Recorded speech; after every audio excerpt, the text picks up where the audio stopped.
Hello and welcome to your authoritative current affairs maritime program, Eye on Port. This program is proudly brought to you by Serene Insurance, Ball PLC, the Ghana Revenue Authority, Ghana Link, Meridian Port Services, and Phoenix Insurance. Our proud media partner is the Business and Financial Times. This show is also powered by the Ghana Ports and Harbours Authority. So, the Food and Drugs Authority has begun the implementation of a directive, the Tema, no registration, no importation at the ports. We sought to discuss the impact of this particular directive on trade. We had in the studios the first vice chairman of GIF in the person of PK Mensah, as well as the director of legal and corporate affairs at the Food and Drugs Authority in the person of Joseph Yao Benny. Let's take a listen. So let me start with Mr. Benny and find out from you if you can give us some brief background about this directive and that the FDA has issued and what you seek to achieve with it. So the directive basically is to ensure that all products that are imported into this country meet this criteria of safety, quality, efficacy with regard basically to drugs before they are imported into the country. Did you come up with any stakeholder engagement or consultation before the directive was issued, sir? Yes, we did. There were a couple of them. And as I indicated, on the 13th of January 2021, one of these engagements took place. And recently, when we attempted to reinforce this, we had another engagement with them, I think last week, in our office. They came, met with the management of FDA. And it was decided that for the 3 weeks following that meeting, products that are on the sea or on the way coming into this country, yes, by way of sea, we'll give them 3 weeks. They have 3 weeks within which to initiate registration of those products to avoid being caught by this. So that 3 weeks, they have 3 weeks during this period to ensure that these products are registered. So that is the basic thing that happened. One of those things that happened at that meeting, that they have this window, 3 weeks, to ensure that these products that are on the sea coming, they take the necessary steps to get them registered before they get in. So FDA staff, FDA systems are available for them right now to ensure that within 3 weeks, before these products get into this country, they are registered, so as not to be caused by the directive. I just want to find out from you, how come that at this particular point in time, the FDA thought it was, you mentioned 2021, that you started thinking about this. How come that at this juncture you want to do this, and what difference does it make? The law came into effect as far back as 2012. So the law says that every product that is imported into this country should be registered before it enters into this country. We have a situation where we have products being registered. Unfortunately, some people do not register their products. It gets into the country, it gets into the ports. We clear it with the hope of getting them registered. So they are detained and we hope to register them. But what is happening is this. Products get in, you give the importer the allowance or the chance to register the product. So the product is detained. Before you could say, Jack, the product is already on the market and the importer has failed to go through the registration process. We don't have a facility to store the products. So the products are supposed to be detained in the importer's warehouse. Before you could say, Jack, the product is already on the market. And these are products that affect the health and safety of the people of this country. We've cautioned, we've sanctioned continuously over the period. Things are not changing. As we go along, I'll give you figures as to how many times we receive unregistered products into this country, with the hope that when they get in, we'll take them through the process to get it registered. You have a product supposed to move out of Accra to a region, detained. You alert the officer in Tema that in the other region that the product is coming into your region, so that you must take the importer through the process of registration. Before you could say, Jack, the product is already on the market. It never even gets to the destination for the FDA officers to have the opportunity to get the product, go through the registration process. These are things that are affecting the health and safety of the people of this country. What happens then is that the FDA must go into the market looking for this product, asking for recalls and things like that, spending excess money to do that. apart from the money that we are spending, apart from the man hours we put in to get these products off the market, the health and safety of the people are unnecessarily put at risk because nobody has been able to go through the products to ensure that this safety, quality, and efficacy can be guaranteed. This cannot go on forever. You cannot be doing the same thing expecting different results. And as I indicated, in 2021, we told all the importers that we were starting this from February 1st, 2021.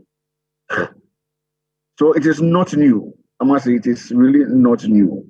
We are saying that now, before we bring the product in, ensure that you obey the law, register it. If you do not register it, you must face the consequences thereof. Let me come into the studios, first of all, and find out from Mr. P.K. Mensah. I know when the directive came, you were one of the first persons that, called our attention. Tell us the stance of stakeholders, your team, on this particular directive by the FDA. Thank you very much, Ken. Our safety is very important. So if they're going to help us consume, well-registered, not substandard goods, yes, and then for ensure the safety of the general public, why not? But then it tells you the challenge that keeping the goods at the port for them to go to registration. The simple situation on the ground is that FDA cannot register this product within a day, within a week, within a month. The month is the fastest period they can use to register the product. Yeah. And if you should keep the goods at the port to go through the registration process, by the time you come, demurrage and rent alone, plus duties and taxes and terminal charges, you cannot take the goods out of the port. Okay? So if they were to have a very fast system of registration within a day or two, of course, because the importer is also going to buy from the market. Yeah. Today, you are bringing sugar, another person is bringing rice. If yours is not registered and it's unwholesome, you're going to buy someone's sugar, also unwholesome, and it's going to affect your health. So I think there is the system that we have in place that is not favoring goods staying at the port until they are registered before leaving the port. So if they can have that system to do that quick registration, of course. But we don't have it. Okay. And that is why there should be engagement. There should be some timelines. There should be that arrangement that we've had over the years that when you bring the goods, okay, start the registration process, clear on detention, complete the process, okay? And we all understand that when the goods leave the port, the importers do not continue the process to complete. Absolutely. And so that is why FDA is having an issue. Because if by the time they are done with the registration and the goods are sold, and if the goods are unwholesome, you are damaging people's life. Right. And that is what we want. So I think we need to sit and then really come out with some modalities that's going to favor both the importers and FDA. Right. Okay, so you serve as intermediaries. You mentioned the fact that the processes of the FDA are not quick enough for people to be able to register their products and all that. You are the intermediaries between the importers and the regulatory agencies such as the Food and Drugs Authority. And I just want to find out from you, whether you think that there are genuine concerns from your clients, that's the importers and the shipping community, with respect to why they are unable to register their product to the FDA. So the sensitization is very important. Okay. We need to engage them.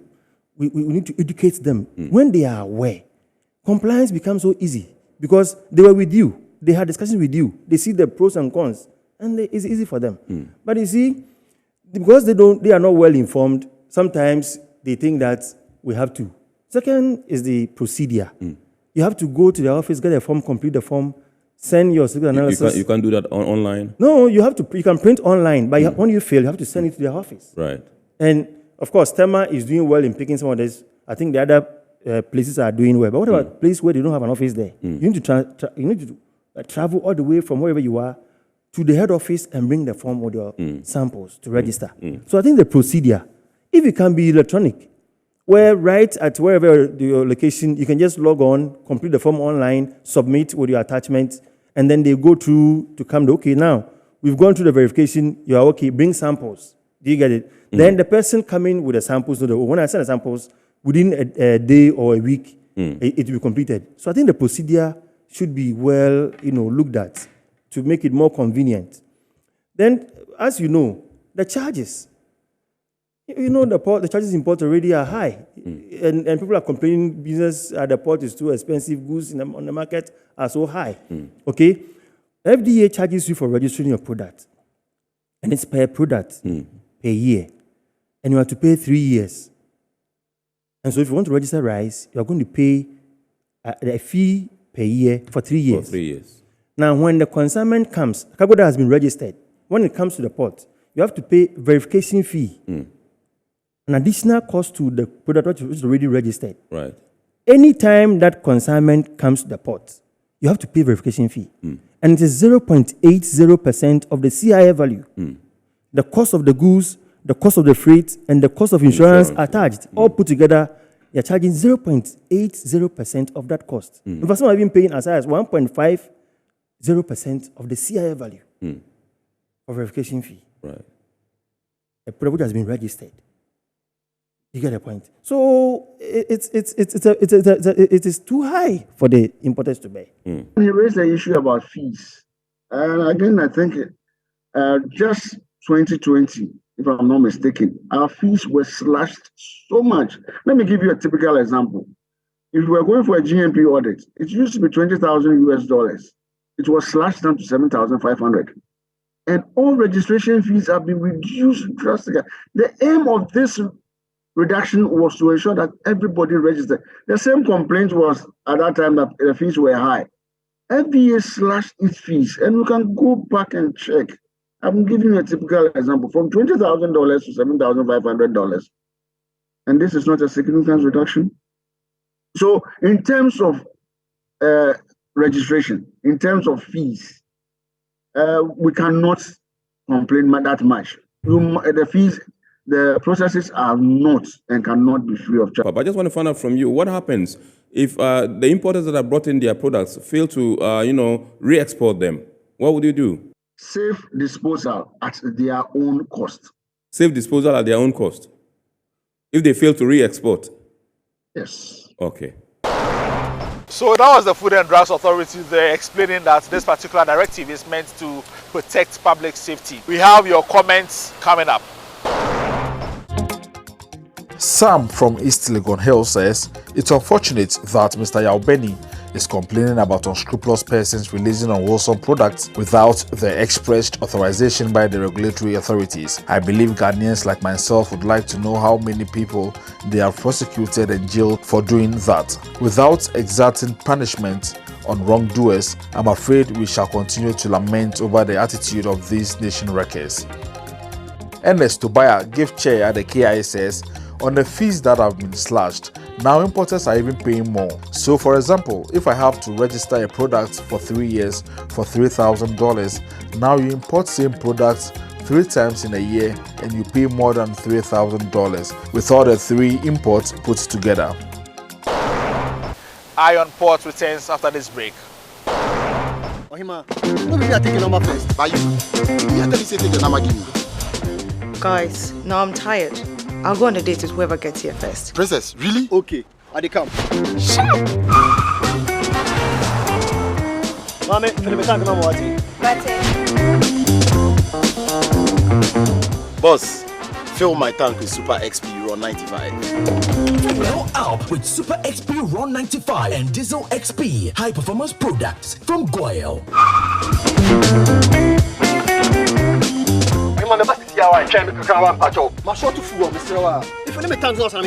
Sorry, Tony got here first, so I'm stepping with him. Oh, cut him. Hey, go for mommy. Choose Super XP Ron 95 and Diesel XP for an energizing driving experience. Always go for Goyle Super XP Ron 95. Goyle, good energy. Goyle is good energy. Electricity, pay your taxes. Yeah. Our taxes, our future. Because you see, without our taxes, we wouldn't have good roads, good schools, better hospitals, street lights, and other very important social amenities. When we pay our taxes, we give our children free and quality education. Talga, my money too small. Why should I pay my tax? Look, small. Salifo, it doesn't matter how small or big your business or income is. You still have to pay your taxes. The little taxes from each and every one of us, when put together, could give your community clean water, or that deprived school with tables and chairs. Please pay your taxes. It is your responsibility. It is your civic duty. It is the law. Impressive factory.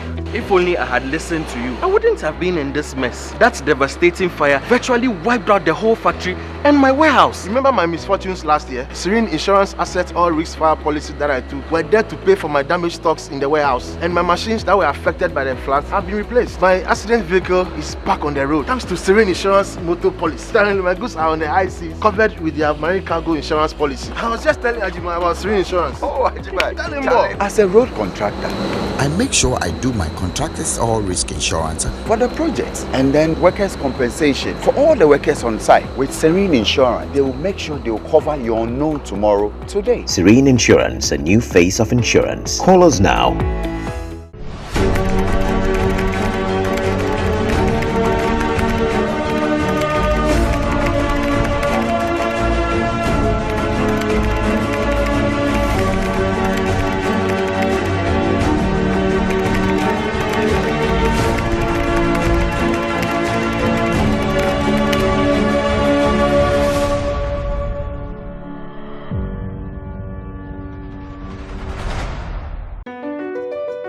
MPS Terminal 3 is Africa's new state-of-the-art container terminal at Tema Port. For manufacturers, agro-processors and traders, the new port means business can be done faster. This infrastructure boost will improve Ghana's port handling capacity, connect more trading routes, and oil the engine of growth for the economy, creating greater opportunities across all sectors as Africa's markets merge and become the largest trading bloc globally. MPS, we connect, you thrive. Business and life can be like the sea sometimes. Sometimes serene, sometimes calm, sometimes turbulent, and at times it brings the unexpected. However it is like, trust Phoenix Insurance for your home, car, business, and marine insurance needs. Call 0302 246 319 or 0243 690 492. At Phoenix, you experience a delightful service delivered with wisdom. Welcome back from the break. Now, news and activities happening within the port and maritime industry next. The Chief Justice of Ghana, a leadership Gertrude Tokonu, has called on judges to deal expeditiously with maritime cases that come before them. Speaking at the 14th Maritime Law Seminar for Judges of the Superior Courts of Ghana, she said any delays in adjudicating maritime cases could have negative repercussions on the economy. There's a lot of money locked in shipping-related disputes, and when they stay long in the courts, it causes a lot of problems. So I pray you to bear this in mind today.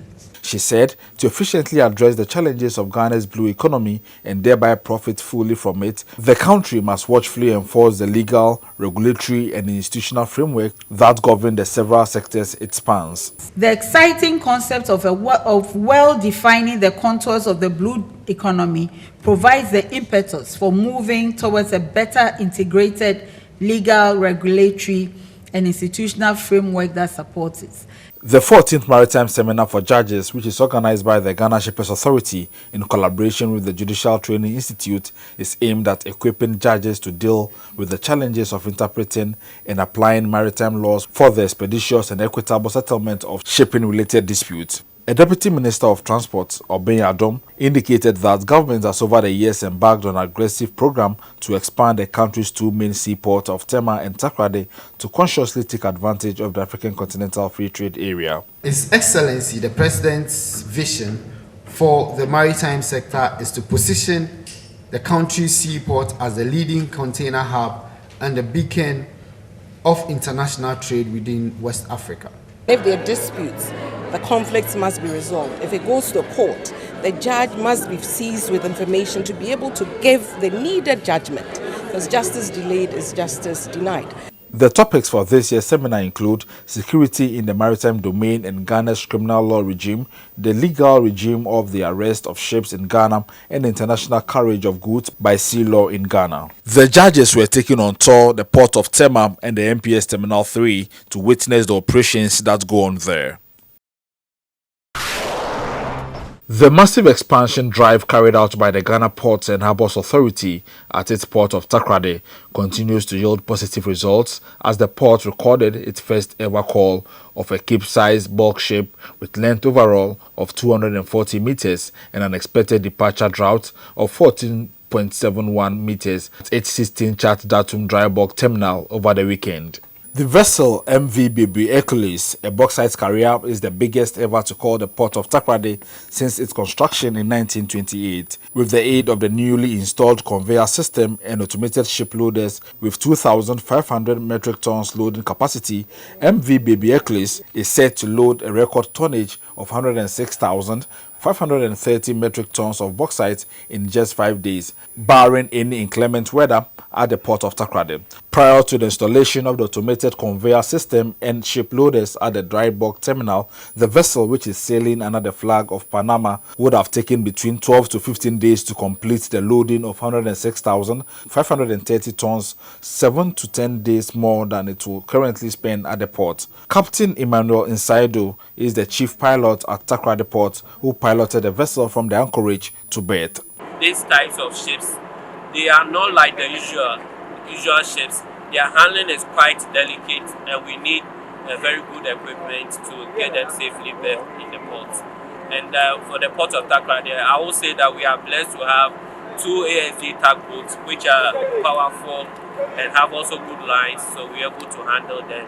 And we have equally competent pilots in the The International Maritime Hospital has been enrolled onto the National Health Insurance Scheme to continue in the provision of healthcare service delivery to the public. At a ceremony to present a credentialing certificate to the hospital, the Chief Executive Officer of the NHIS, Dr. Okoboy, disclosed that the current membership of the scheme stands at 17.2 million active members. The authority, according to him, pays 200 million Ghana cedis monthly claims from healthcare providers across the country. He said the addition of IMaH to the NHIS family will not only help Ghana attain universal health coverage, but also bring some positive gains to the world-class facility. We are striving hard to cover at least 80% of the population of Ghana to attain universal health coverage. If there is any partnership between IMaH and NHIS, then people would really experience all the wonderful things that you have here. The Chief Executive Officer of the International Maritime Hospital said the hospital intends to bring world-class healthcare services to the doorstep of Ghanaians. We want every citizen of this country to have IMaH care, to have international care, to have a care that if it is in Ghana, you find it at Maritime Hospital. Even if it's not in Ghana, we can guarantee you will get it for you. The board chairman of IMaH, Professor Gladys Amponsa, promised to collaborate with the National Health Insurance Authority and also comply with the rules and regulations of the NHIS for professional healthcare delivery. And I'm hoping that IMaH will be one of your star hospitals in terms of, complying with rules and regulations and doing the things that will make you happy. The representative of the Director General of GPHA, Dr. Alexander Duse, said the partnership is in line with the corporate social responsibility of GPHA. We built this facility not only to serve our workers, as the CEO mentioned, but to serve our community and also as part of our corporate social responsibility. So for us to add NHIS as part or partners to this development, I'm happy. The Ghana Dock Labour Company, a casual labour organization that manages the dock workers in the port of Tema and Takoradi, has trained 97 of its staff across Takoradi and Tema on mobile crane operation. The 2 weeks training was meant to equip and also certify the staff as professional crane operators. The 97 staff comprised 86 males and 11 females. The managing director of JDLC, Elisha Debra Odum, said the training is to ensure efficiency and reduction of accidents at the port. He said they are targeting to train the entire dock workers. The larger goal is to make sure that every docker or every worker with Ghana Dock Labour is certified in the area of operation. So to get ISO certified for even the drivers, the tow drivers, The Fire and Safety Manager at the Port of Tema, Edward Heyman, advised the trainees to take safety measures at the port seriously. At the end of the day, we want to see the port progressing. We want to see the port turnover rate increasing. We want to see the port accident rate minimizing. No accidents in the port. That's what we are expecting to see. And it depends upon you and myself to do it. The Terminal 1 manager, Gifty Jordan, entreated the trainees to exhibit professionalism and put what they have learnt into good use. So please, if your management have seen this and given you this platform, please don't downplay it, but work hard so that you go forward in future. The stevedore manager, George Coney, at the Port of Tema, also advised the trainees to exude confidence in the field of work. In your new role as crane operators, confidence should be your key. Confidence should be your key. Believe in yourself. The role of crane operator is evolving. Some of the trainees commended management and spoke about their experience and encouraged other port workers to avail themselves for such opportunities. It's now time for some international port news. The UK government has announced a series of steps for the coming years to expand its emission trading scheme, including for the first time bringing domestic shipping into the program. The announcement that shipping will be required to participate in the program starting 2026 comes as the International Maritime Organization struggles to reach a consensus at the International Maritime Organization's Marine Environment Protection Committee meeting. According to the announcement, the UK government chose to put the announcement out now to provide shipping and other industries time to begin planning for the changes that will begin in 2024. It's now time for the phrase of the day.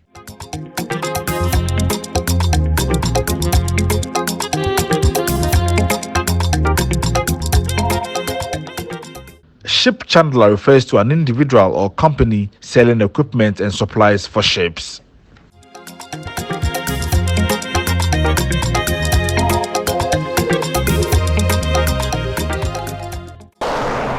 Now, schedules of vessels in the port, those at Takoradi and those expected in the coming week, plus the Bank of Ghana exchange rate you need to know to clear your goods from the port next.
So this is where we draw down the curtain on this week's episode of Eye on Port. Thank you for watching and thanks to the entire crew. Join us same time next week.